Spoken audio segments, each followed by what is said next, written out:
Long before the cities rose and the roads carved their way through the land, there was a village called Obanla, a place where the earth breathed gently, and life moved to the slow rhythm of drums, footsteps, and whispered prayers.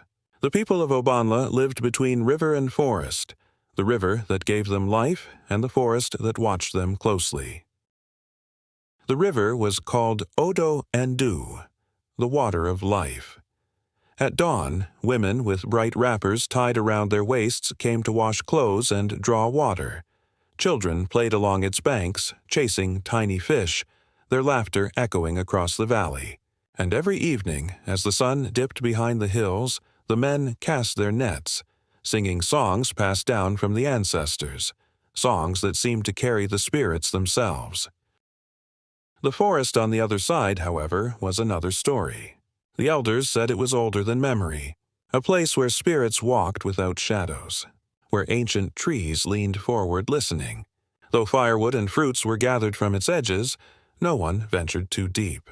There were places meant to remain untouched, places where stories lived in silence. In this village lived a young girl named Nnenna. She was no more than 16 reigns old, slender as a river reed, with eyes that held curiosity like a flame refusing to be smothered. She was known across the village not just for her beauty, but for her fierce, beating heart, a heart that loved deeply and questioned everything. Her mother, Mama Ijeoma, was a weaver of cloth and stories. Her hands were magic. With threads dyed in deep indigo and burning red, she crafted patterns that told history, migrations, harvest seasons, love stories, and wars.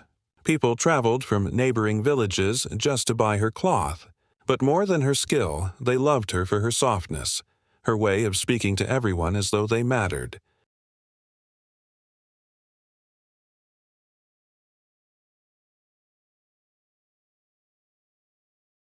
Nnenna's father, however, had returned to the ancestors when she was still a child. Some said he died from fever, others whispered he had been taken by the forest for a promise broken. But his absence shaped a quiet part of Nnenna's heart, a longing that made her cling to her mother more fiercely than most children her age. Life in Obanla was not perfect, but it was balanced, as life sometimes is before the winds shift. Every seventh day, the village gathered in the central square for festivals, wrestling matches, flute dances, and storytelling. The elders sat beneath the great baobab tree, sipping palm wine and recalling the deeds of warriors and wise women long gone. Children listened with wide eyes. Young lovers found reasons to walk together slowly. Old lovers remembered when they were young, but beneath that warmth lived an unspoken tension, a quiet understanding shared by all. The forest is not just trees and shadows. It is a doorway, and some doors should remain closed. Yet, curiosity is a seed that grows even in the cracks of stone.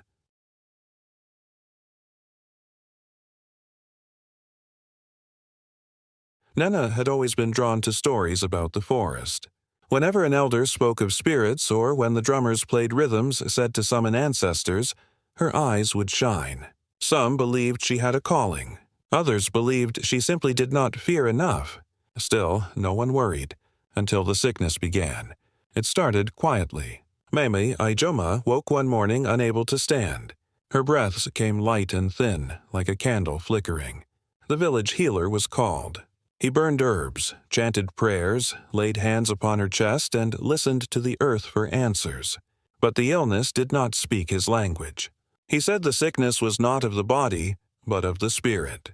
It was a calling. The news spread quickly. Some villagers grew afraid. Others brought soups, oils, and prayers.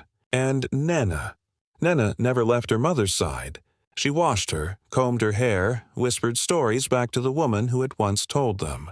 But every day Mama Ijeoma grew weaker. One evening the healer came again. This time his face was troubled. He told Nnenna that there was one last place answers might be found. A place no healer would go. A place where the spirits spoke directly. The deep forest. At the heart of that forest stood a tree that did not bend, did not rot, did not fall. A tree older than every ancestor. A tree that listened. He did not say its name. He did not need to. Nnenna listened to the healer's warning, but she also listened to her mother's breathing, thin, fading, fragile as cobweb thread, and something inside her tightened, like a rope pulled hard. Love can make a person brave. Love can also make a person reckless. The villagers murmured among themselves, "She will not go. No child would dare. She must let fate decide." But they did not know Nnenna's heart. For when night came, when the moon hung full and silent above the trees, Nnenna wrapped her mother's favorite cloth around her shoulders and stepped out of her home, barefoot, without a lantern. She did not tell the healer. She did not tell the elders. She did not look back. The forest was waiting, and the forest remembers. Deep inside the forest, Nnenna came face to face with the shadow self. Moonlight cut through the mist like silver blades, illuminating every detail. The shadow mirrored her form perfectly, eyes glowing, mist swirling between them. Her heart pounded. Courage surged, trembling yet firm. She raised her hands slightly, confronting her reflection not with anger, but honesty. The forest seemed to hold its breath, waiting. Slowly, the shadow self's glow dimmed, curling into the mist until it vanished. The forest exhaled as if releasing a held breath. Nnenna's mother appeared behind the trees, eyes wide with relief and sorrow. Light from the moon and lingering fire cast a gentle glow over the clearing. Nnenna lowered her hands, tears glistening, understanding both her bravery and the weight of the forest's truth. At dawn, Nnenna walked barefoot along the red soil paths of Obanla, her mother close behind. Villagers emerged from their huts, faces showing awe, respect, and quiet relief. Smoke rose gently from chimneys, sunlight warming the clay walls. The village felt whole again, yet changed. A silent recognition of courage, of love, of the mysteries they could never fully understand. Nnenna stood at the edge of the forest, the listening tree towering behind her. She gazed into the distance, shadow self faint and harmless in the morning mist. Soft sunlight kissed her features, revealing the weight of lessons learned. The forest still whispered, but no longer with fear, only memory, and a quiet reminder that some doors, once opened, leave marks forever.